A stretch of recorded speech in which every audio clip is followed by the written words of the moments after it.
One starving outcast boy conquered more of the world than anyone in history, and today millions of men are said to carry his blood. But a brand new study says the real truth is even stranger than that.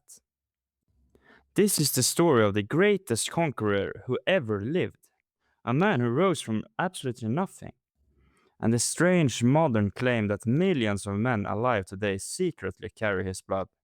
Our story begins around the year 1162, out on the cold, windswept plains of Mongolia.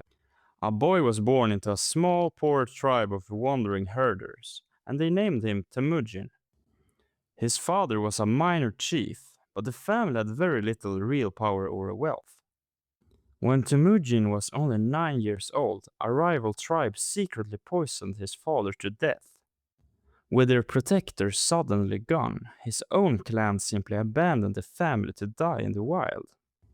They survived on roots, on fish, and on whatever scraps they could scavenge from their frozen ground.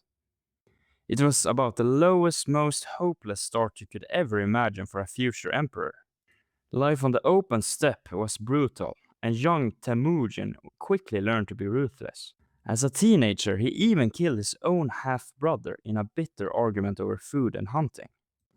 Not long after, a rival tribe captured him and dragged him back to their camp as a slave. They locked a heavy wooden brace around his neck so that he could never run away. But one dark night, Temujin slipped his chains, escaped, and vanished into the wilderness. Free again, he married a young woman named Bort and began trying to build a real life. Then, out of nowhere, a band of raiders stormed his camp and kidnapped his brand new wife. Temujin gathered every single ally and favor he had and rode out to bring her back. He rescued Bort in a daring raid, and stories of his courage started spreading across the plains. On the Mongolian steppe, though, absolutely nobody ever rose to power completely alone. So Temujin swore his loyalty to his dead father's old friend, a powerful and respected Khan. He also became sworn blood brothers with a bold, charismatic young warrior named Yamuka. For a while, the two friends fought side by side and won victory after victory together. But then Temujin started doing something genuinely radical for his time and place. He began promoting his men based on their skill and loyalty, not on their noble birth. Ordinary herders and even former enemies could suddenly rise to command his armies. His old friend Yamuka, a proud noble, grew jealous, and then the two brothers turned into enemies. Their broken friendship exploded into a long, brutal war for control of the tribes. One by one, Temujin outsmarted and crushed every single tribe that dared to stand against him. By the year 1206, something that once seemed completely impossible had finally happened. Temujin had united every one of the warring Mongol tribes under a single banner. All of the tribal leaders gathered together for a massive assembly to crown their new ruler. They lifted him high into the air on a felt blanket and gave him a brand new title. From that day on, he would be known to the world as Genghis Khan. The title is usually understood to mean something like the fierce and universal ruler. He was only around 44 years old, and yet he was truly only just getting started. The starving outcast boy now commanded the single most disciplined army on the entire planet. Genghis then rebuilt his whole people into a terrifyingly efficient war machine. He organized his entire army using a clean and simple decimal system. Units of 10, of 100, of 1,000, and of 10,000 men called a tumen. But the true heart and soul of his army was the legendary Mongol horse archer. These riders could fire arrows with deadly accuracy while galloping at full speed. They would often pretend to flee in panic, then suddenly turn and slaughter whoever chased them. Genghis also created a strict code of laws to hold his growing empire tightly together. Betrayal was punished instantly with death, but loyalty was rewarded with almost anything. And then he pointed this unstoppable war machine straight at the rest of the world. First, Genghis turned his hungry armies toward the rich kingdoms lying to his south. He smashed across the deserts and quickly crushed the wealthy western Xia kingdom. Then he set his sights on the mighty Jin dynasty that ruled all of northern China.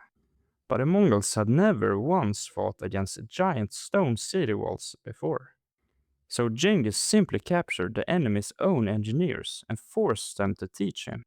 Soon, his armies were tearing down city walls with catapults, ladders, and towering siege engines. City after city after city fell before the seemingly unstoppable Mongol advance. The greatest cities in the world were now falling to what had once been a nation of poor herders. Believe it or not, Genghis actually tried something peaceful next: honest trade. He sent a caravan of merchants and envoys west toward the powerful Khwarezmian Empire. But a greedy local governor accused them all of being spies and had every one of them killed. When a furious Genghis sent envoys to demand justice, those men were executed too. It turned out to be one of the single deadliest mistakes in all of human history. Genghis unleashed the absolute full fury of his army onto the Khwarezmian Empire.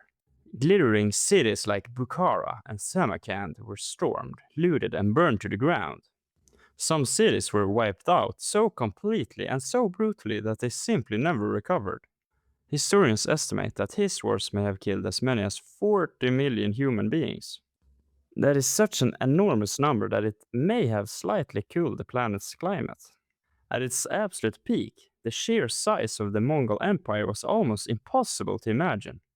It stretched all the way from the Pacific Ocean deep into the Middle East and Eastern Europe. But Genghis Khan was never only a destroyer of cities and people. Under his firm rule, the ancient Silk Road trade routes became safer than ever before. Merchants could now travel thousands of kilometers in a relative peace under Mongol protection. He set up a lightning-fast relay of horse riders to carry messages right across the empire. And unusually for his age, he let his conquered people worship almost any religion they liked. It was pure terror held in one hand and surprising order held in the other. Then, in the year 1227, while still out in a military campaign, Genghis Khan finally died. To this day, we still do not know exactly how, though many blame a bad fall from his horse. His death was immediately kept as a closely guarded and terrible secret. Legend says his body was quietly carried all the way home by a silent, grim escort. Anyone unlucky enough to see the funeral procession pass by was said to be killed on the spot. His grave was so hidden so incredibly well that even today it has never once been found. Some stories says horses were driven back and forth to trample the ground perfectly flat. His vast empire was then carefully divided up between his sons and grandsons. And under them it grew into the largest connected land empire in all of human history. But this is exactly where the story of Genghis Khan takes a very strange modern turn. Genghis had many wives, many concubines, and a truly enormous number of children. His sons and grandsons then ruled over gigantic populations for many generations. Then, back in the year 2003, a team of geneticists made a genuinely shocking discovery. They found one very specific Y-chromosome pattern that was carried by a huge number of men. It showed up in roughly 8% of all the men living across the old Mongol lands. When you do the math, that works out to around 16 million men alive right now. That is about 1 in every 200 men on the entire planet. The scientists suggested that this whole giant lineage might trace directly back to Genghis Khan. And just like that, the legend of the conqueror who fathered part of humanity was born. For about 20 years after that, the 16 million figure got repeated absolutely everywhere. But there was actually one really big problem hiding underneath the whole story. Nobody had ever actually managed to test the real DNA of Genghis Khan's own family. Then, in February of 2026, a team of scientists finally actually did it. Researchers at the University of Wisconsin-Madison led a brand new ancient DNA study. They carefully examined 4 royal tombs of the Golden Horde over in Kazakhstan. One of those tombs is actually believed to belong to Georgi. the eldest son of Genghis Khan. They managed to pull genuine ancient DNA directly out of these real Mongol royals. And what the royal DNA actually revealed did not quite match the popular legend.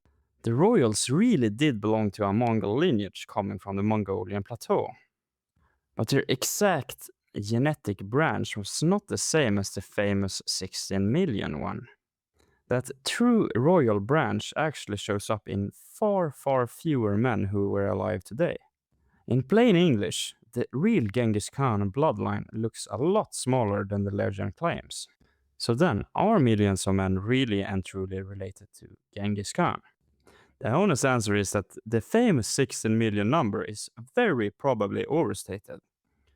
The huge lineage is absolutely real, but it may not actually come from Genghis himself. Still, he went from a starving outcast boy to a bloodline scientists argue about 8 centuries later. Very, very few human beings who have ever lived left a mark on the world this enormous. So what surprised you the most in this story? Tell me down below and subscribe for more.